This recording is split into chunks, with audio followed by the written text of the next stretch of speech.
Mr. Speaker, may I thank you first for condemning the wanton killing that happened at the Lekki toll gate. I am also an honorable member of the Federal Republic of Nigeria, and I stand to speak against what my colleague, Mr. Desmond Elliot, has spoken about. Mr. Speaker, may I let you know and reiterate that my colleague, Mr. Desmond Elliot, was once an actor. So we need to find out whether he thinks he's on the acting field, on the stage or in the theater, rather knowing that he's in the house here. May I let you know that, Mr. Speaker, that my colleague, Mr. Desmond Elliot, talking about the social media today, is also a celebrity who have used his acclaimed status to drive his ambition to the house, and he did a lot of campaigns and people supported him. If not, Mr. Desmond is nothing but a man who has no pedigree or antecedent in politics, if not for the law of godfatherism that brought him into the house. So for such people, it is expected that they betrayed your loyalty that has been vested in them and the trust to come to the house and defend the fellow youth. Mr. Speaker, I am also a youth, and I understand the crying out there.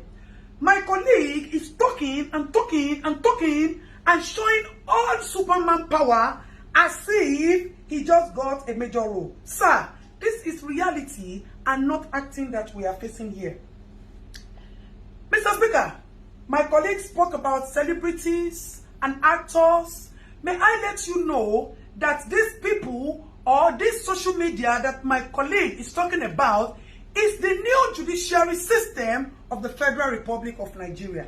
This is where matters are being deliberated and attention is being gotten to our little problem, since the local government as an angle of the government is not functioning and has not been functioning. So an average Nigerian citizen do not have access to reach his leaders to express his problems and get immediate attention.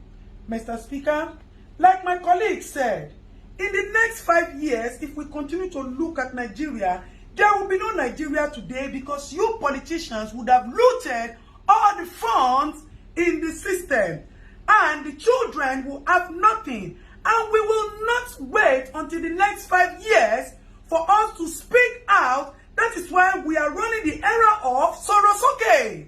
We are no longer keeping quiet for you unscrupulous, men without integrity, unidentified, physically identified looters. May I put my words clearly, Mr. Speaker? Because our politicians have turned to broad daylight looters. They have turned to broad daylight robbers. They have turned to broad daylight liars who have no integrity, like my fellow colleague, Mr. Desmond Elliot. And I am suggesting that we look for the nearest psychiatric hospital to check my colleague in for immediate attention, as we do not intend to lose him to some of the people who have died in the Lekki toll massacre. Let me thank you for your intervention. Mr. Speaker, may I also plead with you that the issue of the Oba of Lagos is so alarming and shameful to us as youth. Àwọn Yorùbá ní pé tí ọwọ́ ẹni ò bá ti tẹkù idà sà, a kì í bèrè ikú tó pa bàbá ẹni. The act of Oba of Lagos has shown that there needs to be proper investigation to his character and person and how he relates with people in his area. The office of the Oba is supposed to consult with the oracles and our ancestors when there are troubles in the land, so we can provide solution. Rather, the office of the Oba has turned into a storage of dollars and palliatives, and that needs to be questioned and properly investigated, sir. May I also plead with you, Mr. Speaker, that you should look into the bills that are being presented to you and be sure that you are defending and supporting the interests of the youth. Our politicians have turned into nothing but animals who worship nothing but money. May I also bring to your notice, Mr. Speaker, that there is a fellow member of the government as well who who kept some palliatives in his house and decided to share it on his birthday. My people will say, Olori Buruku Nyewasa, with all due permission and respect, Ashiere Ole, it is nothing but an action of greed. Mr. Speaker, my fellow colleague is addressing we youths as common children. That's more than we're budget, we're robot. We the youth that we as is talking about are the people like us who say we die here or Nigeria gets better. Because we want a good Nigeria and a new Nigeria for our children. May I also let you know, Mr. Speaker, that our interrupted process at the Lekki Toll Gate is supposed to be a kitchen garden where we wanted to cook soup for our future generation to eat. We just put the firewood on the fire and the pot. We have not put the pepper, we have not put the beef, the seasoning, and the onions and the oil to taste so that we can build a new Nigeria for our children. And our children will be the ones to eat the soup. We are not greedy, Mr. Speaker. We are just a generation who does not take nonsense. And we are just a generation who wants a new Nigeria. Nigeria has been pregnant for years of corruption, of years of inhumanity, of years of insane leaders, of years of lies and deceit, of years of looting and bad governance, bad road, bad hospital, bad police system. And we thought that if we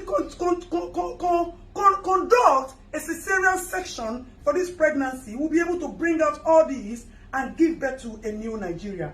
Mr. Speaker, before I go, I would request a 1-minute interaction with my colleague so that he will know that we are all here to protect the interests of the citizens of the Federal Republic of Nigeria. Desmond, you already know correct.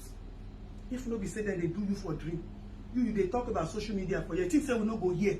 You think say some people where they lawyer no go still content or say you go the jambula mouth for house. Be careful, make you not begin to see people like us for your dream.